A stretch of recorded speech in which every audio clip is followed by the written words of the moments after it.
Ayan, so tayo po dumako sa ating pong mensahe sa umaga po. Samahan niyo ako sa John chapter 10, verse 7 to 10. So sabi po rito, therefore Jesus said, verily truly I tell you, I am the gate for the sheep. All who have come before me are thieves and robbers. But the sheep had not listened to them. I am the gate. Whoever enters through me will be saved. They will come in and go and find pasture. The thief comes only to steal and kill and destroy. I have come that they may have life and have it to the full. Dakilang Diyos sa mga Panginoon sa lahat. Salamat Panginoon sa umaga nito. Nawa kami po ay pagpalain mo po, O Lord God. At narito po kami, O Diyos, nagpapakumba sa iyong harapan.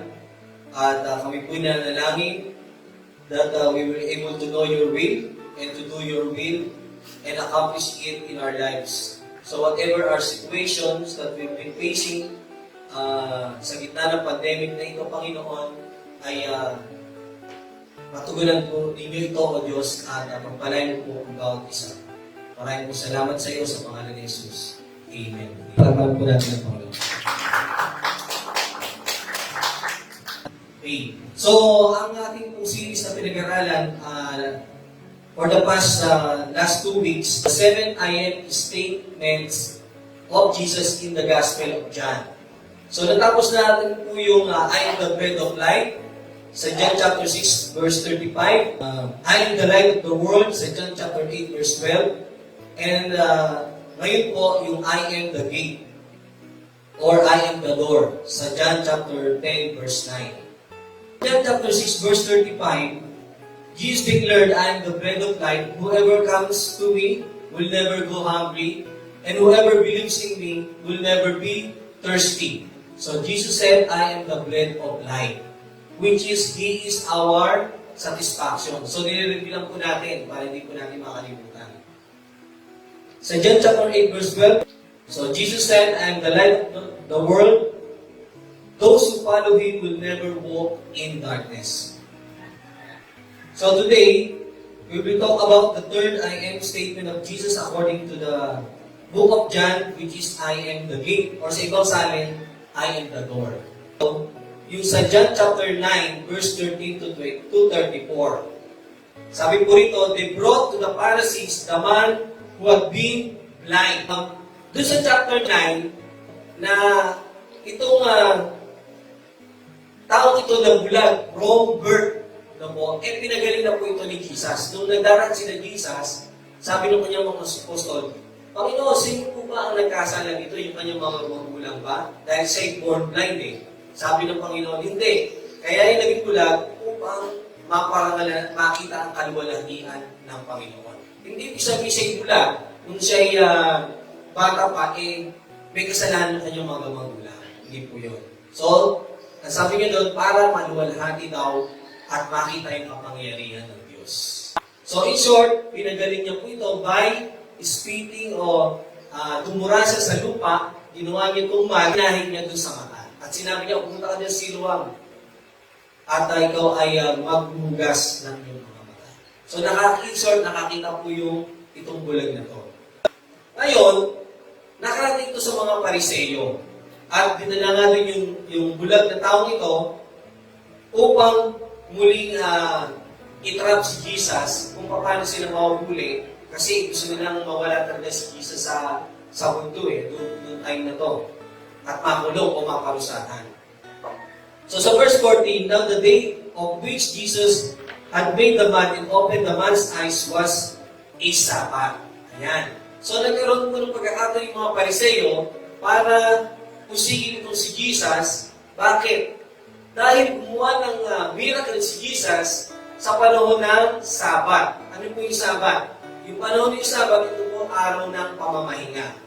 So, sabi po sa batas ng mga Israel, nila Moses, kahit ang hayop, yung tao, hayop at lahat ng bagay, ay hindi dapat magtrabaho pag Sabat din. So lahat po nagpapahinga. Ano yung reference nila? Kasi ang Diyos ay ginawa ang creation within 6 days, sa loob ng 6 na araw. At yung on the seventh day, even si God nagpahinga. So, nagpahinga po, dapat nagpapahinga ang lahat. Walang nag-aani, walang nagtatanim, wala nga din daw yung alaki niyo hindi pwedeng pagtrabawin sa bukid. In short, lahat po ay nagpapahinga sa kanilang mga bahay. So verse 15, therefore the Pharisees also asked him how he had received his sight. Sabi nung mama, he put mud on my eyes, and I washed, and now I see.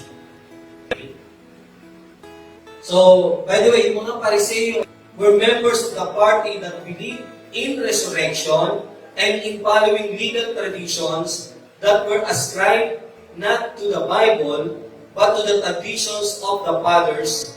Like the scribes, they were also well-known legal experts. So, yung mga Pharisees, alam na kabisado nila yung batas. At may mga ginawa talaga silang batas, almost 300 plus, na hindi nasunod sa Biblia. They are all traditions. Kaya nga nung pumunta si Jesus, binabali yung mga traditions na yan ng mga Israelita. Okay. So, isa daw sa mga nilabag ni Jesus noong time na to, sa verse 18, some of the Pharisees said, this man is not from God. Bakit daw po? For he does not keep the Sabbath. So, ibig sabihin, kahit yung performing miracles, trabaho para sa mga Pariseo. Yung si Jesus ay hindi sa Diyos yan. Bakit? Kasi nagtatrabaho siya, even Sabbath. It is against to our law. So, Jesus was accused by not obeying the Sabbath as a day of rest to them because he performs a miracle. But others asked, so ibang mga Pariseo naman, nagsabi, how can a sinner perform such signs? So they were divided. So even yung mga Pariseo, kung nag-iba-iba sila ng pananaw. Diba? Sabi nung iba, kasalanan yan kasi nagtatrabaho siya even Sabbath. Sabi nung iba naman, may kasalanan bang nagpe-perform ng miracle? Nakakapag-perform ng miracle? So meaning, some Pharisees did agree that Jesus disobeyed God to perform miracles to the people. So tingnan po natin, bakit nag-perform si Jesus even Sabbath? Sa Matthew chapter 12, verses 1 to 8, sa verse 1, at that time, Jesus went through the grain fields on the Sabbath. His disciples were hungry and began to pick some heads of grain and eat them. When the Pharisees saw this, they said to him, look, sabi nila kay Jesus, look, your disciples are doing what is unlawful on the Sabbath. Kasi pumista sila nag-ani sila. He answered, sabi ni Jesus, haven't you read what David did when he and his companions were hungry? He entered the house of God, and he and his companions ate the consecrated bread, which was not lawful for them to do, but only for the priests. Or haven't you read in the law that the priests on Sabbath duty in the temple desecrate the Sabbath and yet are innocent? I tell you that something greater than the temple is here. If you had known what these words mean, I desire mercy, not sacrifice. You would not have condemned the innocent, for the Son of Man is the Lord of the Sabbath. So He can perform miracles, He can do good things, even on the Sabbath. Then they turned again to the blind man. Sa verse 17, what have you said about him? It was your eyes opened. O he opened. The man replied, he is a prophet. So, sinabi ng mga Pariseo, ikaw naman ngayon, dahil buksan ng iyong mga mata, ano ngayon ang pagkakilala mo sa kanya? Sabi niya, he is a prophet. Ngayon, ano ba yung propeta? A prophet is an individual who is regarded as being in contact with a divine being and is said to speak on behalf of that being, serving an intermediary with humanity by delivering messages or teachings from the supernatural source to other people. So, yun yung ginagawa. Kaya sabi nung blind man dati, he is a prophet because merong intervention sa kanya, yung divine o yung Diyos Ama, para i-perform yung mga miracles na to, yung supernatural things to the people. So sa verse 18, they did not believe that he had been blind and had received his sight until they sent for the man's parents. So hindi po naniniwala yung mga Pariseo na siya ay bulag mula pagkabata.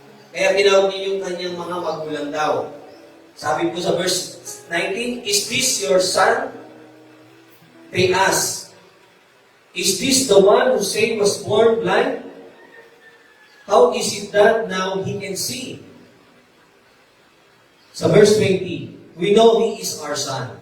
The parents answered, "And we know he was born blind. But how he can see now, or who opened his eyes, we don't know.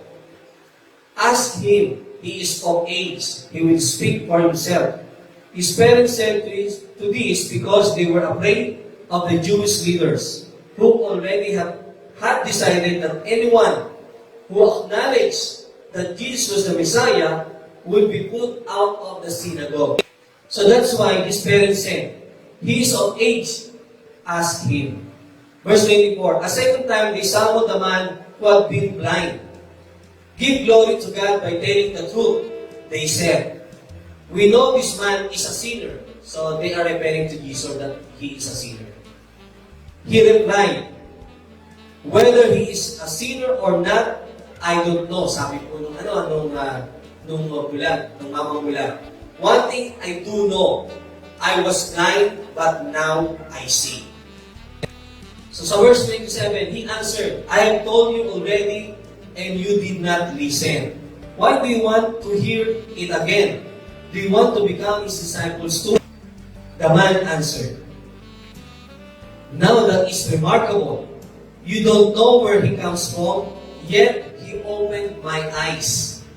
We know that God does not listen to sinners. He listens to the godly person who does his will. Nobody has ever heard of opening the eyes of a man born blind. If this man were not from God, he could do nothing." So sabi nung dating bulag, kung siya yung makasalanan, bakit nakikinig sa kanya ang Diyos? Diba?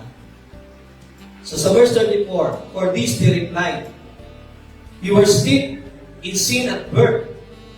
How dare you lecture us?" And they threw him out. So yung mga Pariseo po, instead of rejoicing that the blind man had experienced God, they decided they would act as a block or obstacle to access God. They were trying to be a door to God themselves. Totoo nga naman, imbis na matuwa, inakusahan pa nila na si Jesus ay hindi from God. So therefore, Jesus then replies in John chapter 10, "I am the door of the sheep." So Jesus essentially saying, "I am the door, not you," sabi niya sa mga Pariseo.